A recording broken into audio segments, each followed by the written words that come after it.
5월 24일 금요일 OBS 뉴스 오늘 시작합니다. 뉴스 오늘 금요일은요. 전원책 변호사의 따뜻하면서도 따끔한 식견 공유하고 있죠. 전원책의 훈수 전원책 변호사와 함께하도록 하겠습니다. 어서 오십시오. 예, 안녕하세요. 네. 참 일주일 빨리 갑니다. 일주일 빨리 가죠. 네. 근데 변호사님 제가 지난주 방송을 잠깐 봤는데 예.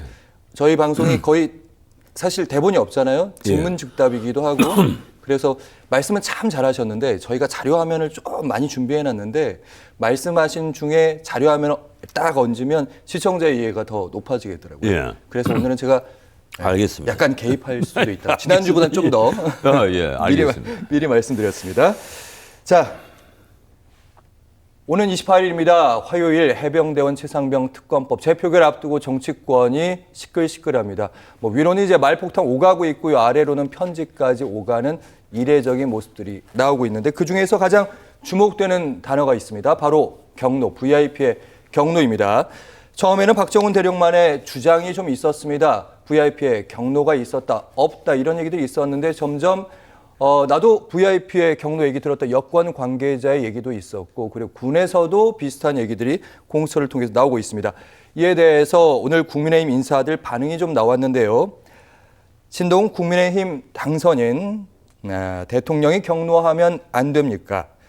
국가 운영하면서 본인 생각과 맞지 않은 부분에 대해서 의견 표시하는 것을 모두 다 경로설이라고 포장하고 있다. 단순 의견 표시였다. 이런 말씀인 것 같고 조혜진 국민의힘 의원은 대통령도 화낼 수 있지만 감정 개입 없이 처리했다면 전혀 이슈되지 않았을 것이다. 그러니까 경로가 언론 보도에 자주 나오다 보니까 대중의 눈에는 그런 걸 보면서 혹시 공권력이 움직인 거 아니냐 그런 인상을 받는다는 거죠.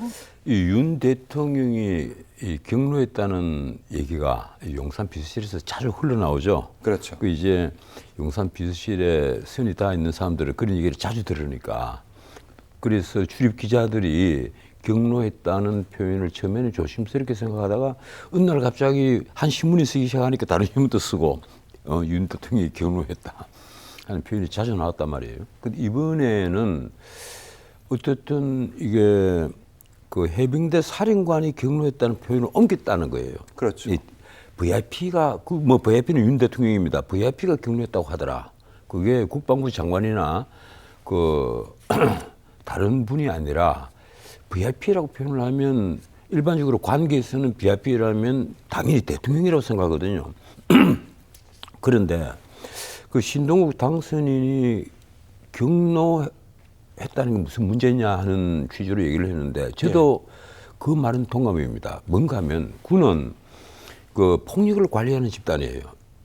특별 그 상명 하복 관계란 말이에요. 이게 관계가 일반 공무원들 관계하고 조금 달라요. 그래서 군사법원이라는 법원이 따로 있고 군 검찰이 따로 있잖아요. 예. 그런데 문재인 정권 때 이 군의 사망 사고는 좀 객관성을 확보하기 위해서 일반 경찰이 수사를 하도록 해라. 이래버린 거예요. 지금까지는 헌병이 수사를 했고 군 검찰이 다 수사를 하고 똑같이 재판을 하고 이랬는데 사망 사고를 이제 일반 경찰이 수사를 하도록 했으니까 이게 문제가 된 겁니다. 가령 이번 같은 경우에 순직 했을 때 여기에 업무상 과실치사 혐의로 사단장까지 그려가지고 헌병단장이 넘기겠다. 이것이 이제 상부에서 알고 경로했다 이 얘기예요. 그런데 내가 지난 서울의 지상파 방송 한 곳에 뉴스 외진이라는 프로그램에서 수요일에 그런 얘기를 했어요. 이 대통령이 경로하면 무슨 문제냐? 대통령은 국가원수이자 행정수반이고 그리고 군의 통수권자다. 왜 사단장까지 넣느냐? 지금까지 그런 관리가 없었는데 가령 작전상 어떤 잘못으로 인해서 부하가 생명을 잃었을 때 과연 사단장이 처벌받은 진리가 있느냐? 내가 찾아봐도 없어요. 물론 상위 지휘관인 대대장이 업무상 과실치사로 처벌받은 것은 내가 찾아봤습니다. 예. 그런데 그 위에 연대장도 가령 진급의 불이익을 받는 경우는 많습니다. 그런데 사단장이 그것 때문에 처벌을 받는다, 형사처벌을 받는다, 수사관 앞에 가서 조사를 받고 처벌을 받아야 된다, 재판을 받아야 된다. 그 경우는 저는 찾지 못했습니다. 그래서 대통령도 법률가잖아요. 윤석열 대통령은 법률가입니다. 검찰총장을 지낸 분이에요. 이러니까 국군 통수권자로서 야, 그 사단장이 왜 들어가냐? 경로할 수도 있죠. 군 통수권자가 그런 일로 경로한다고 해서 그게 수사 외압이 되는 겁니까? 아니잖아요. 헌병은 또 그리고 수사를 한 게 아니에요. 조사를 했습니다. 아직까지 수사는 시작되지도 않았어요.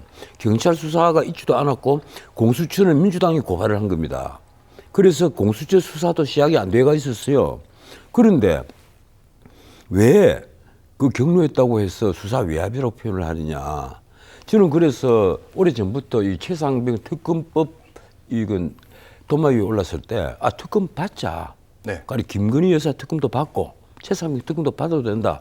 김건희 여사 특검은 윤 대통령이 만나기 전에 주가 조작 사건이란 말이에요. 그래서 이게 권력형 비리가 아닙니다. 그리고 두 번째 이게 그 디올백 사건은 예. 함정 취재로 인한 부산물이에요. 그리고 그건 글쎄요. 처벌할 근거가 없어요. 법령이 없단 말이에요. 김 여사를 처벌할 수가 없는데 과연 이것이 특검이 될 수 있는지 난 그 의문인데. 변호사님, 예. 특검을 받 최상병 얘기하겠습니다. 예, 뭐 어쨌든 받잖아요. 특검을 그랬어요. 받자. 예. 요 얘기는 잠시 뒤에 한 번 더 제가 따져보겠습니다. 그 전에 오늘 한겨레 신문에서 이런 기사가 나왔습니다. 그러니까 경로 자체는 할 수 있는 거죠. 화를 낼 수는 있는 거고, 뭐 의견 제시라고 할 수도 있는 거고요. 근데 의견 제시를 넘어서 아까 그 조혜진 국민의힘 의원의 생각처럼 이런 것 같습니다. 이 경로로 상징되는 대통령의 직접적인 수사 개입은, 그러니까 경로로 그치지 않고 뭔가 지시가 내려졌다면 가정 아래서 출발하는 건데 불법 행위로 판단될 소지가 있다는 게 법조계의 평가다. 여기에 대해서는 아니 특검이 되려면요. 지금까지 특검은 8차례 모두 여야 합의하에 있었습니다. 특검을 하려면 가리 수사 외압이 있을지 모르겠다. 이거로는 안 되는 거예요. 가령 이게 실체적 진실을 감추기 위해서 명백한 수사 외압이 있었다는 어떤 간접적인 증거라도 하나 있어야 됩니다. 그런데 가령 경로했다? 왜 사단장을 포함시켰느냐? 이 문제 아니에요. 그건 실체적 진실을 파묻는 게 아니에요. 지금 민주당에서 하는 얘기는 그겁니다. 최상병의 억울한 죽음이라고 표현을 해요. 예. 억울한 죽음을 파헤치겠다. 지금 억울한 죽음을 파헤치는 문제가 아니에요. 수사 외압이란 말이에요. 쉽게 말하면 그 차상위 지휘관인 사단장을 처벌하느냐 안 하느냐 문제예요. 그렇죠. 외압이 그 문제란 핵심이니까. 말이에요. 그렇죠. 그 네. 문제인데 그건 죽음의 실체적 진실과는 하등 상관이 없는 겁니다. 그래서 내 말은 최상병 특검 받지 않겠다고 하니 자꾸 논란이 되는 것 아니냐. 예. 그 얘기예요. 사실은 특검을 받게 되면 그 말씀을 제가 좀 덧붙이자면 받게 되면 그러니까 협상도 좀 할 수 있을 것이고 그동안 문제로 제기됐던 그 부분들 좀 무말하기보다는 완화할 수 있는 것이고 그러면 여론과 소통한다는 그런 느낌도 줄 수 있는 거잖아요. 특검에 있어서 제일 큰 문제가 그거예요. 이게 이번 특검법이 어떻게 통과가 됐는가를 다시 한번 되돌려봐야 됩니다. 이른바 8번이나 영수회담 하자 막 이랬다가 계속 그 용산이 거절을 했지 않습니까? 그건 뭐 피의자와 함께 앉지 않겠다. 아마 이런 뜻 아니겠느냐. 언론은 그렇게 추측을 했는데 어쨌든 총선에서 대표를 한 다음에 윤석열 대통령이 직접 전화를 해가지고 만나자. 이렇게 해서 만났단 말이에요. 그 밑에 물 밑에 비선이 있었다. 이런 말도 있는데 어쨌든 만나가지고 두 사람이 어떤 문서를 못 만들어냈지만 어떤 합의 공동성명 이런 것도 없었지만 협치하겠다. 이런 분위기, 좋은 분위기로 헤어졌고 그 다음에 이태원 특별법을 만들지 않았습니까? 예. 양쪽에 한 발씩 양보를 해서 이태원 특별법을 만들어서 통과를 시켰는데 그 직후에 이른바 이 최상병 특검법을 해병대원 특검법을 강제로 밀어붙여갖고 상정을 해서 통과를 시켜버렸단 말이에요. 그건 협치하겠다 이런 거라서 뒤통수 친 거예요. 쉽게 말하면. 그런데 이 특검법에는 또 하나 문제가 있습니다. 특검법이란 특별검사가 많은 겁니까? 이 검사가 원래 그 수사권과 기소권을 가지는데 이 과거에 특히 요사이처럼 경찰이 그 수사권을 나누어 갖지 않았을 때는 검사만이 수사권과 기소권을 가졌거든요. 그런데 그 검사는 준사법부지만 행정부 안에 들어가잖아요. 그 행정부가 갖고 있는 수사권, 기소권을 국회가 개입을 해서 입법을 해서 특별검사가 국회가 개입을 한 특별검사가 수사권과 기소권을 가져오는 거예요. 그러면 지금까지 8번이나 특별검사가 있었지만은 다 여야가 합의를 했습니다. 관료로. 심지어 이 드루킹 사건, 그런 사건도 다 여야가 합의를 했잖아요. 김성태 원내대표가 당시 단식을 막 하고 이렇게 투쟁을 한 그 결과 합의를 했단 말이에요. 근데 이번에는 일방적으로 밀어붙이면서 특별검사를 어떤 사람을 하기로 했습니까? 변협에서 추천하는 4명 중에 민주당이 2명을 고르도록 돼가 있어요. 이 말은 민주당이 아닌데 어떤 식으로 표현이 돼가 있는가 하면 대통령이 속하지 않는 교섭단체가 2명을 고르도록 돼 있단 말이에요. 그럼 대통령이 속하지 않는 교섭단체는 하나밖에 없습니다. 민주당. 그러니까 민주당이 눈 감고 아웅하는 거예요. 거기서도 차라리 뭐 자신들 민주당이 뭐 고르도록 하면 차라리 낫죠. 그런데 그런 게 어디 있습니까? 그거예요. 그래서 사실은 그 헌법에 대통령의 인사권을 침해하는 거 아니냐. 이건 인사권이 문제가 아니라 특별검사의 공정성을 침해하는 거예요. 이 박영수 특검이 그 당시에 여야 합의로 이제 야당에서 그 특검을 사실상 추천하도록 했잖아요. 그래서 박영수가 추천이 됐고 뭐 두 사람이 추천이 됐죠. 그래서 그것도 박근혜 대통령이 자신을 수사하는 사람을 자신이 그 야당이 추천하는 사람 중에서 골랐단 말이에요. 그런데 그리고 나서도 나중에 특별검사를 그런 식으로 임명을 해서 되겠느냐 하는 많은 비판이 있었습니다. 법률가로부터 여러 가지 평석들이 많이 나왔어요. 그런데 이번 경우에는 더 웃기는 거예요. 변협이 추천한 4명 중에 민주당이 2사람을 골라서 대통령에게 추천하면 윤석열 대통령이 그중에 1명을 지명을 하도록 했단 말이에요. 이런 게 어디 있어요. 이렇게 해서 특별검사를 자신들이 입맛에 맞는 사람을 고르겠다. 그래서 문제는 그잖아요. 지금 벌써부터 얘기를 하지 않습니까? 우리들이 목표는 대통령 탄핵이다. 윤석열 대통령의 임기를 빨리 끝내고 끌어내리겠다는 거예요. 네. 이 최상병 사건으로 윤석열 대통령을 끌어내리겠다? 그것이 가당한 이야기입니까? 그 얘기는 후반부에 또 나옵니다. 변호사님. 네. 절차적 문제에 대해서 조목조목 좀 지적을 해 주셨는데 그럼에도 불구하고 아까 말씀하셨잖아요. 이럴 바에는 특검을 그냥 여야 합의해서 각자의 목소리를 넣자.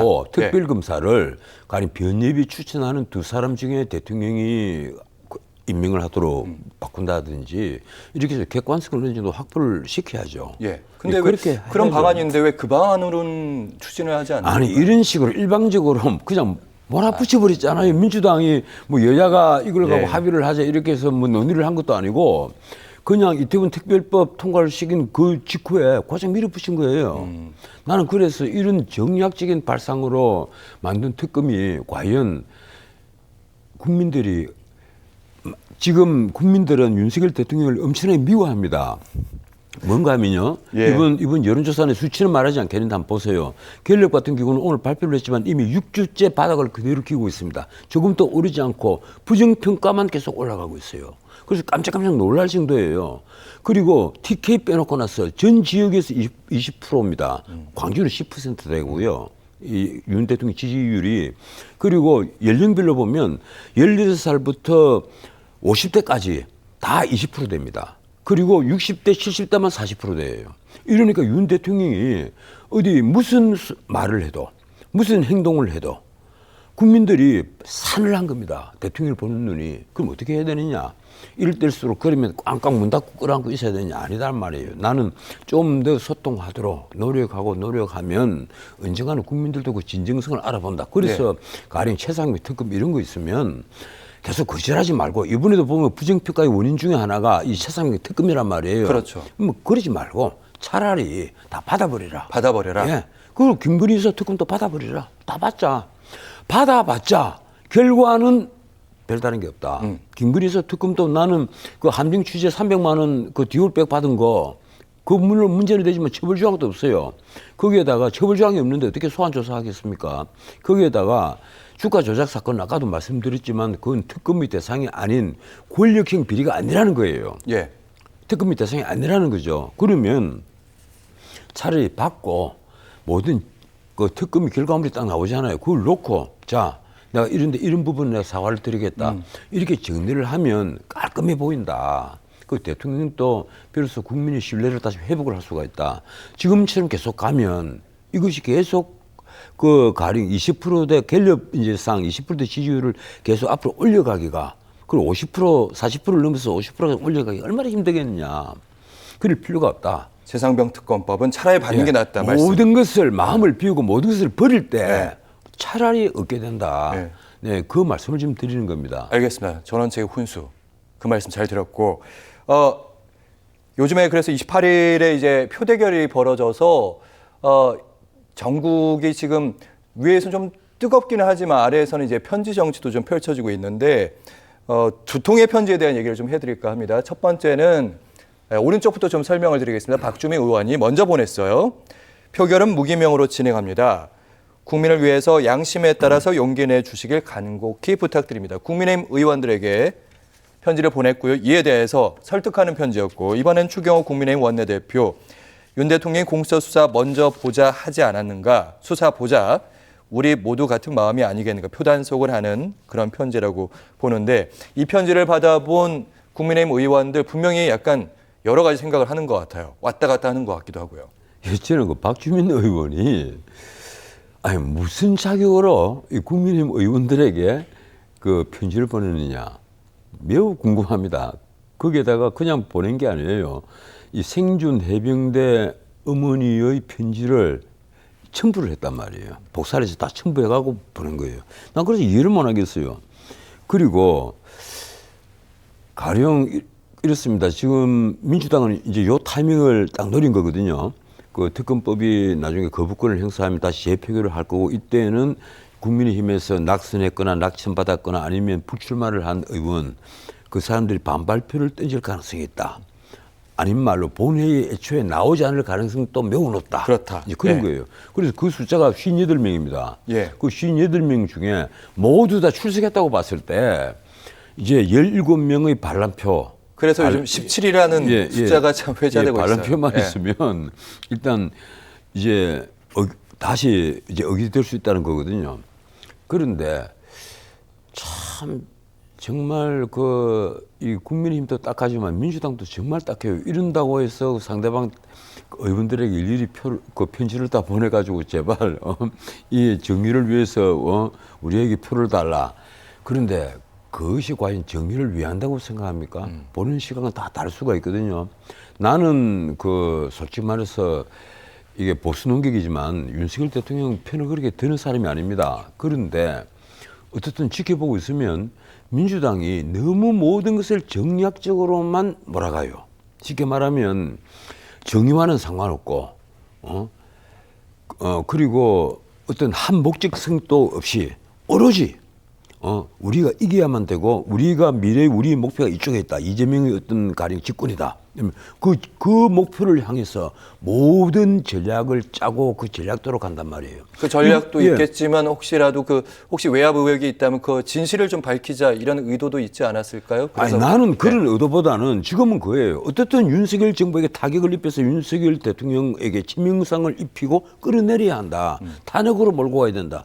아니 이 조국 당 대표는 내놓고 얘기를 하잖아요. 이승만 대통령을 상기하라. 지금 말하면 당신도 똑같은 경우가 될 수 있다.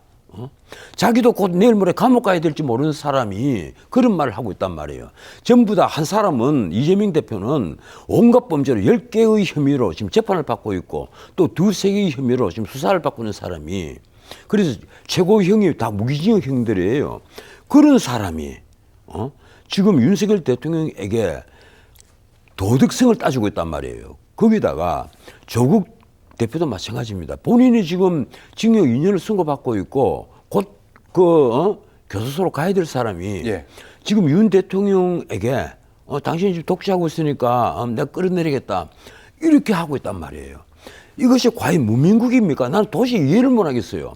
도대체 이게 이런 분들이 그 의회 단상에 설 수가 있고 그리고 정당의 대표가 될 수 있는 그런 민주정이 전 세계 어디에 있습니까? 서구의 각 나라 다 뒤집어서요. 그리고 미국의 역대 정부를 한번 보세요.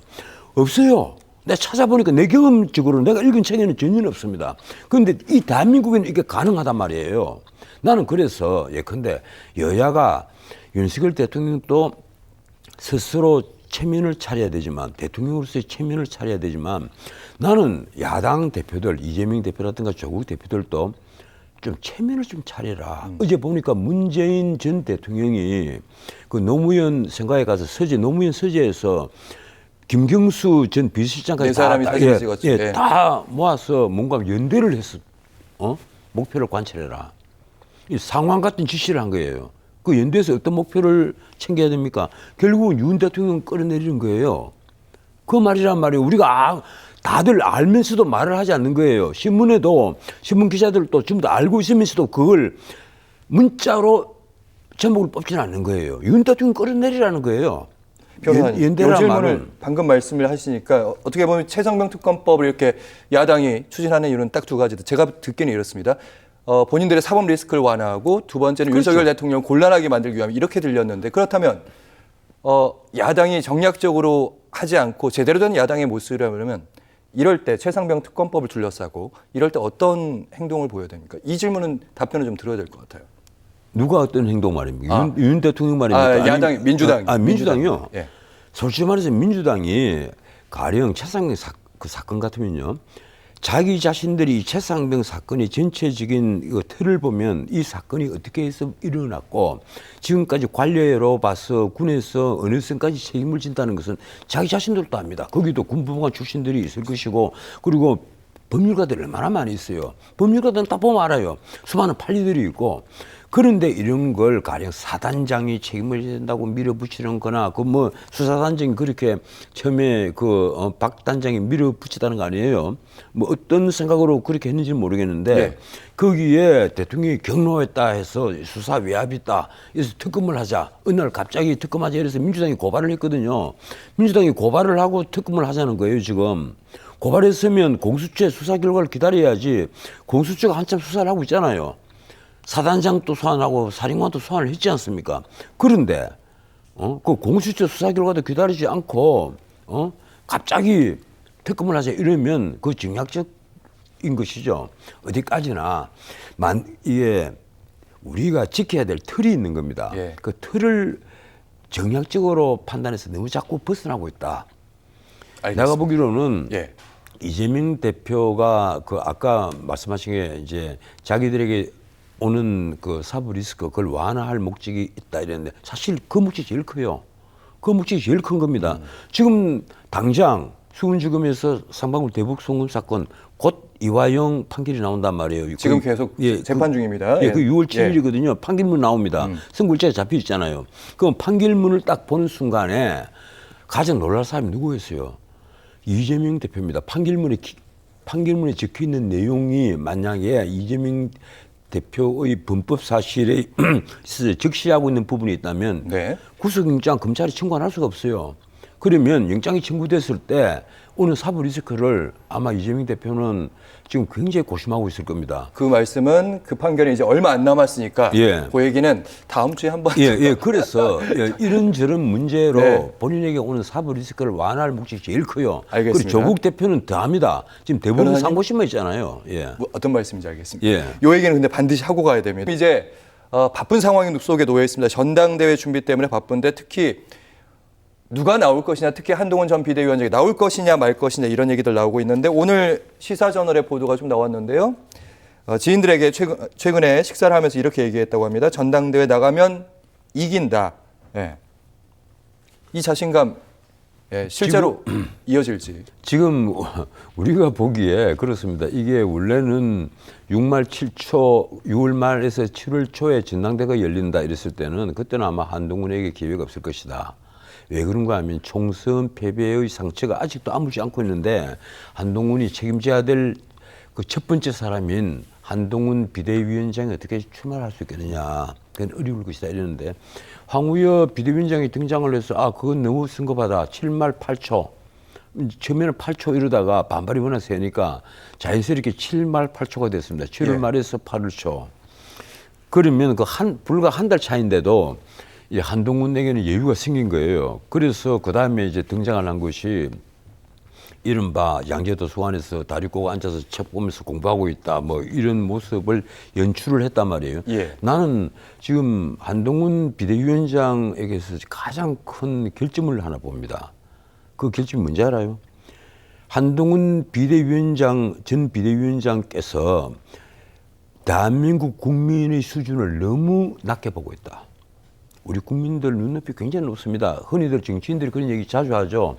국민 눈높이에 맞춰서. 그 말은 국민 눈높이가 낮다는 것을 전제로 하는 얘기입니다. 어떤 점을 낮게 본다고 생각하십니까? 대중의 수준은 낮다. 이게 대중에게 아주 어려운 말을 해봐도 못 알아듣는다. 이제 이러면서 하는 말이 국민 눈높이를 자주 찾죠. 그런데 사실은 한동훈 위원장이 가령 그런 연출이 통할이라고 생각했다면요. 아주 그 실수한 겁니다. 이 한동훈 팬덤이 지금 만들어져 있어요. 그렇죠, 그렇죠. 뭐 위드훈이라고 합니까? 그 아주 뭐 열성적이에요. 국민의힘에서 거의 유일한 팬덤입니다. 예, 아주 열성적이고 그리고 그 이재명 개딸들과 거의 뭐 재명인의 말하고 이 위드훈이와 거의 비교가 될 정도로 굉장히 열성적인데 가령 이런 팬덤의 얘기만 들으면요, 흔히 정치인들 사이에 하는 말이 있어요. 유세뽕 걸린다. 이 뭔가 하면 대중의 지지를 오해를 한다는 거예요. 자기 자신을 열렬히 환호하고 있구나. 그리고 오해를 한다는 거예요. 가령 그 독재자들이 그런 오해를 하는 경우가 굉장히 많이 있습니다. 가령 후안 페론 같은 포퓰리스트들 아니면 아돌프 히틀러 같은 그런 그 독재자들도 연설을 할 때 수많은 수십만 명이 모여서 이게 횃불을 들고 환호를 하고 있는 걸 보면서 아돌프 히틀러가 눈물까지 보였다는 거 아니에요. 감동을 받는 거예요. 아, 저 사람들이 전부 다 나를 열렬히 지지하고 있구나. 그런데 한동훈 위원장께 내가 드릴 말씀 그겁니다. 그 사람들이 10분의 1도 진정으로 지지를 하고 있는 게 아닙니다. 진정으로 지지를 얻으려면 당신이 추구하는 이상이 무엇이며 당신이 바라고 있는 미래가 어떤 미래인가를 국민들에게 보여주고 거기에 대한 동의부터 받아야 된다. 그래야만 진정한 지지자가 나온다. 오래가는 정말 변하지 않는 지지자가 그래서 형성이 되는 것이다. 연출이 아닌 비전을 보여달라. 그러기 위해서는 내가 한동훈 위원장에게 지금 아주 조급하겠죠. 왜 그런가 하면 총선에서 패배를 했는데 본인에게 다음 대선까지 본인이 다시 일었을 어떤 정치적 이벤트가 없단 말이에요. 그렇죠. 이러니까 초조한 거예요. 그런데 그렇다고 안 나올 수는 없는 타이밍이잖아요. 그런 초조함을 극복을 하고 지금부터 차라리 공부를 해라. 그러면 반드시 기회는 온다. 반드시 기회는 온다. 절대 조급하게 생각하지 마라. 이번 전당대회에 출마하는 것보다는 뭐 그렇죠. 외국에 지금 공부를 전당대회 한다든지. 출마한다는 것 자체가 난센스예요. 지금 한동훈 위원장이 출마하기를 고대하는 분이 또 한 분이 있습니다. 그게 바로 유승민 전 의원이에요. 한동훈이 나와야 자기가 맞상대가 돼가지고 대중적 인기를 한꺼번에 끈단 말이에요. 예. 한동훈이 나오지 않으면 이번 전당대회에는 나경원, 윤상현, 안철수 이 세 사람이 잔치가 될 겁니다.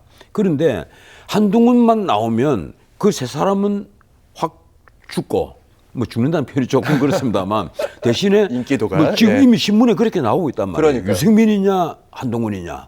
그래서 뭐 두 사람을 갖고 여론조사를 하니까 비슷비슷하다. 불과 2, 3% 차이밖에 나지 않는다. 저희 나가고 있습니다. 예, 막 이러거든요. 예. 그래서 제가 보기에는 그렇습니다.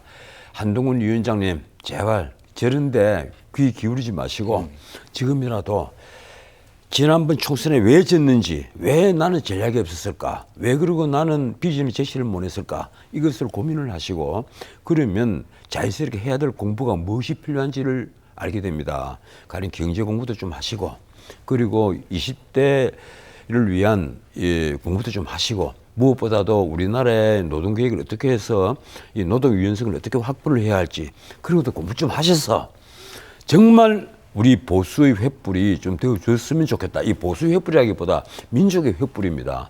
민족의 횃불로 좀 큰 인물이 됐으면 좋겠다. 지금처럼 대중의 셀럽이 되는 건 누구나 할 수 있다.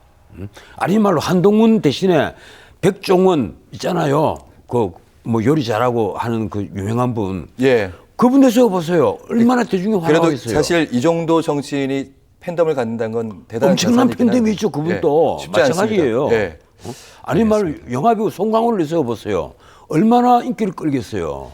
다 마찬가지란 말이에요. 그러지 마시고 네. 그런 대중적인 잠깐의 인기 거기에 혹하면 안 됩니다. 저도 한때 옛날 한 10년 전에 그런 반짝반짝하는 인기가 있었을 때가 지금도 있어요. 있습니다. 아니요. 어제도 오늘 그래서 저쪽 변호사님 말은 한동훈 위원장에게 던지는 전 위원장에게 던지는 나는 훈수. 정말 내 한동훈을 아끼는 입장에서 지난번에 비대위원장 온다고 했을 때 내가 반대를 예. 했어요. 한동훈 위원장 비대위원장 오면 총선에서 패배할 가능성이 폭망할 가능성이 80%다. 근데 그 얘기해서 엄청나게 욕을 많이 얻어먹었어요. 왜 그런가 하면 본인이 지금 정치 경험이 전혀 없는 분인데. 변호사님, 저희가 끝내야 될 예. 시간. 그런데 네. 뭐 앞으로 나아지지 않겠습니까? 예. 아껴 사는 말이다. 예, 한동훈 아, 전 정말 의원. 그렇습니다. 아껴 사는 예. 말이다. 예, 비전을 보여주고 공부만 좀 더 해오면 더 좋을 것 같다. 금상첨화다. 이런 말씀 예. 전원 측의 따뜻한 훈수로 마치도록 하겠습니다. 말씀 잘 들었습니다. 고맙습니다. 예, 고맙습니다.